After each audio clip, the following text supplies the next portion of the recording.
আমার মাথার কাছে কোরআন শরীফ, আমার মাথার কাছে যায় নামাজ, ভালো কথাগুলোকে মানুষ শুনতে চায় না। আমি 5 ওয়াক্ত নামাজ পড়ি, আমি বাসায় থাকলে কোরআন শরীফ পড়ি, কোরআন শরীফ খতম করছি। এগুলো বলার জিনিস না, বলতে আমার বাবা মা এটাই শিখিয়েছে। বাবা মা কোনোদিন নামাজ কাজা করেনি, বাবা হাজি ছিলেন। এই ভালো কাজগুলো আমি বলবো, কোনো ভাইরাল হবে না। জায়েদ খান কি নিয়ে ঘুম, এটা নিয়ে ভাইরাল হবে। এটা দেশে এবার লাইভে এসে নিজের বুকে জমানো সব কষ্টের কথা শেয়ার করলেন ঢালিউডের অভিনেতা জায়েদ খান।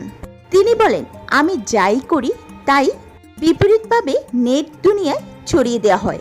আমার ভালো গুণ তো কেউ দেখেই না, অথচ আমি 5 ওয়াক্ত নামাজ পড়ি এবং আমার অবসর সময় আমি কোরআন শরীফ পড়ি। আমার মাথার কাছেই কোরআন শরীফ, আমার মাথার কাছে যায় নামাজ। কেন মানুষ ভালো কিছু পারে না? দেশে ভালো ইল নিউজ রানসে অ্যাপেক, ভালো জিনিসগুলো ভাইরাল হয় না, খারাপ জিনিসগুলো শুনে যেগুলো এগুলো ভাইরাল হয়। এটা আসলে মানুষ নেগেটিভ জিনিস দেখতে পছন্দ করে। ধরো এত ভালো কাজ করি, করোনার সময় এত কিছু করছি, কারো ইনবক্সে পাঠায় না। আমার একটা বাজে কিছু দেখলে, ধরো একটা মিথ্যা নিউজ, সেইটা সবাই ইনবক্সে দিয়ে, আবার যে খুব শয়তান এ আমাকে পাঠাই, বলে ইস জিনিসটা দেখলাম জায়েদ খুব খারাপ লাগতেছে, ওই কিন্তু সবাইকে পাঠাচ্ছে। আমার ভালো কাজগুলো কেন ভাইরাল হয় না?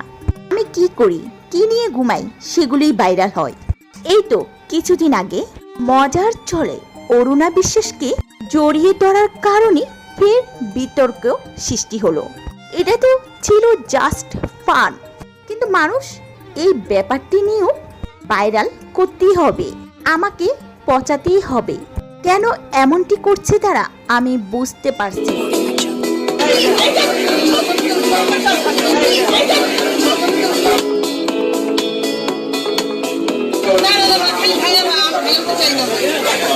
আমিও তো একজন মানুষ, অভিনয়ের পাশাপাশি আমি আমার ধর্মের সকল নিয়ম রীতি মেনে চলি। আমি 5 ওয়াক্ত নামাজ পড়ি, কোরআন শরীফ পড়ি। আমার বাবা মা হজ করে এসেছে, আমার বাবা মা হাজি, তারা কোনোদিন নামাজ কাজা করেনি। আমি সেই ঘরেরই সন্তান, তো আমাকে নিয়ে কেন এত ট্রোল?